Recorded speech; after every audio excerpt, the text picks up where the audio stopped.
The 81 short chapters known as the Tao Te Ching have been translated more often than any other book in the world, with the single exception of the Bible.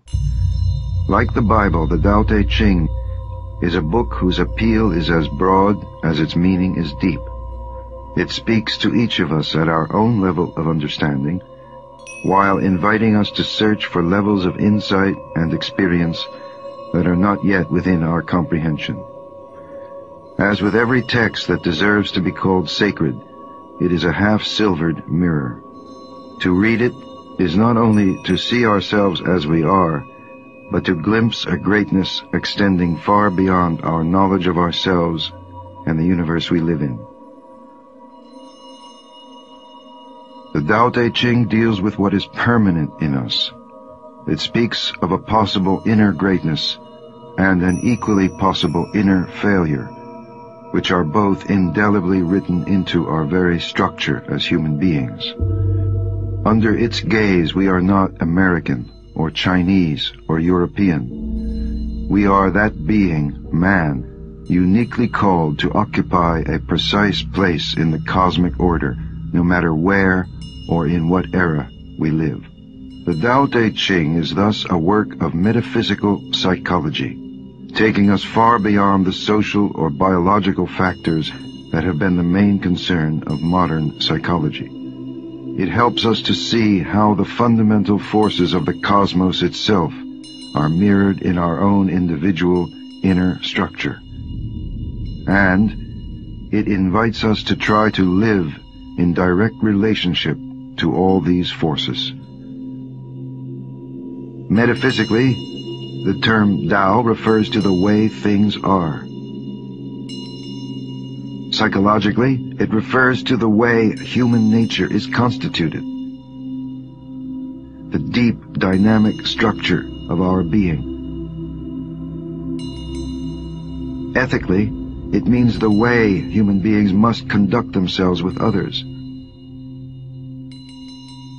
Spiritually, it refers to the guidance that is offered to us, the methods of searching for the truth that have been handed down by the great sages of the past, the way of inner work. Yet all these meanings of Tao are ultimately one.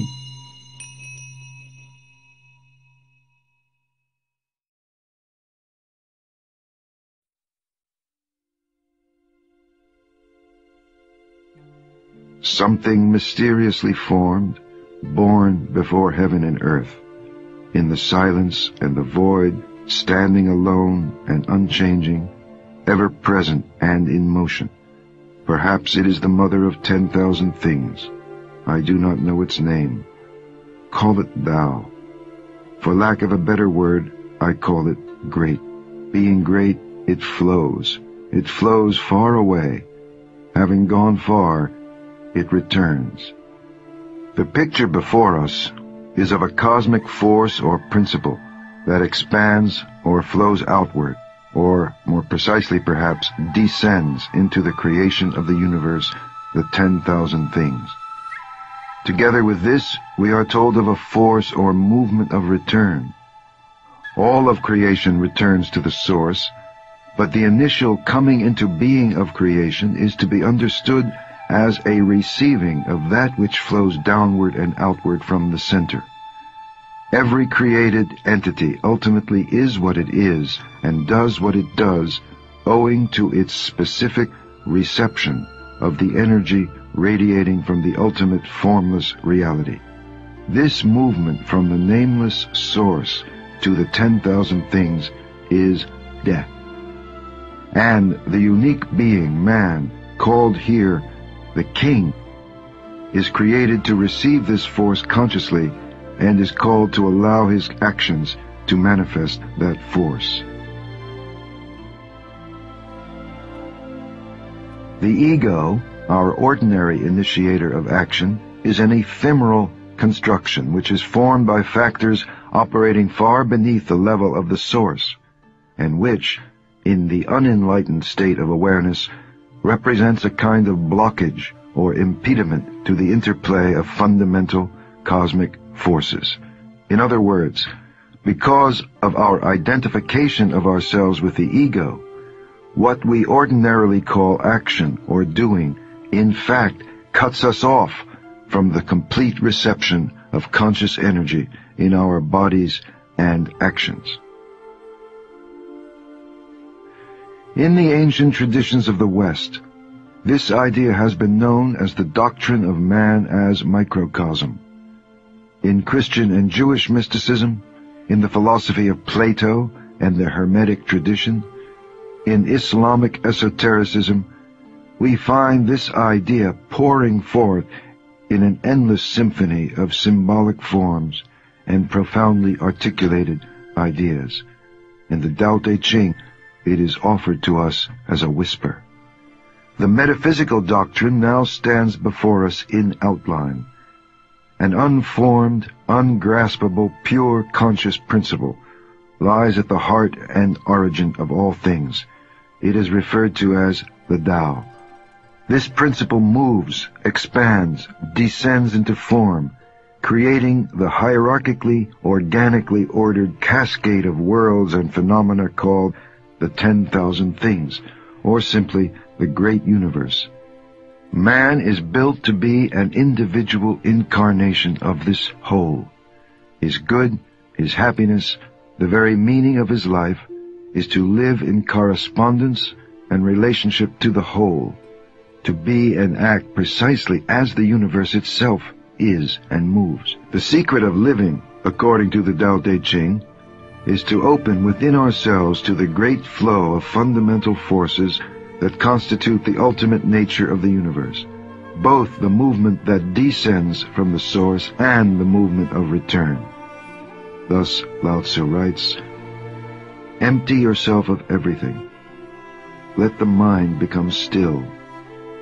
The 10,000 things rise and fall while the self watches their return.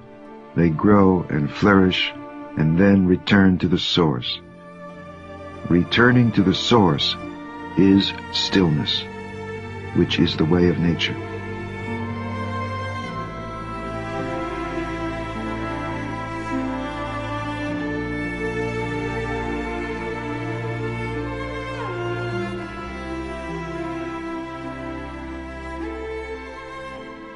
The Tao that can be told is not the eternal Tao. The name that can be named is not the eternal name. The nameless is the beginning of heaven and earth. The named is the mother of 10,000 things. Ever desireless, one can see the mystery. Ever desiring, one sees the manifestations. These two spring from the same source, but differ in name. This appears as darkness, darkness within darkness, the gate to all mystery.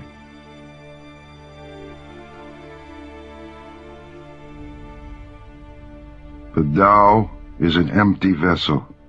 It is used, but never filled.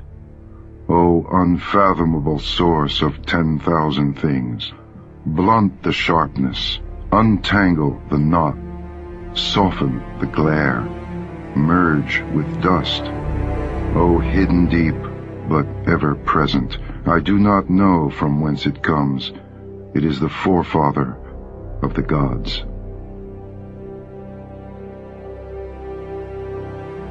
Carrying body and soul, and embracing the one, can you avoid separation? Attending fully and becoming supple, can you be as a newborn babe? Surrender yourself humbly, then you can be trusted to care for all things. Love the world as your own self, then you can truly care for all things. Empty yourself of everything. Let the mind become still.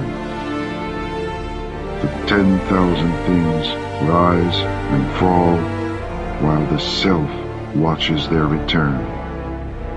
They grow and flourish and then return to the source. Returning to the source is stillness, which is the way of nature. The way of nature is unchanging. Knowing constancy is insight.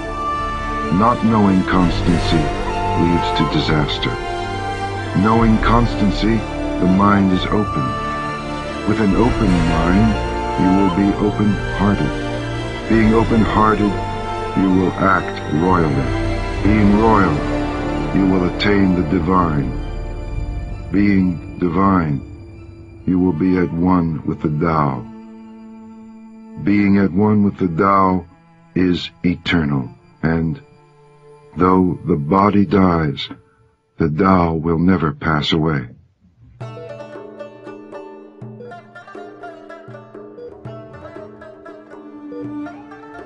The very highest is barely known. Then comes that which people know and love, then that which is feared, then that which is despised. Who does not trust enough will not be trusted. Give up sainthood. Renounce wisdom, and it will be 100 times better for everyone. Give up kindness. Renounce morality, and men will rediscover filial piety and love. Yield and overcome. Bend and be straight. Empty and be full. Wear out and be new. Have little and gain. Have much and be confused. Be really whole, and all things will come to you. Man follows the earth. Earth follows heaven. Heaven follows the Tao. Tao follows what is natural. Know the strength of man, but keep a woman's care. Be the stream of the universe. Being the stream of the universe, ever true and unswerving, become as a little child once more. Know the white, but keep the black. Returning is the motion of the Tao. Yielding is the way of the Tao. The 10,000 things are born of being. Being is born of not being. The Tao begot one. One begot two. Two begot three. And three begot the 10,000 things.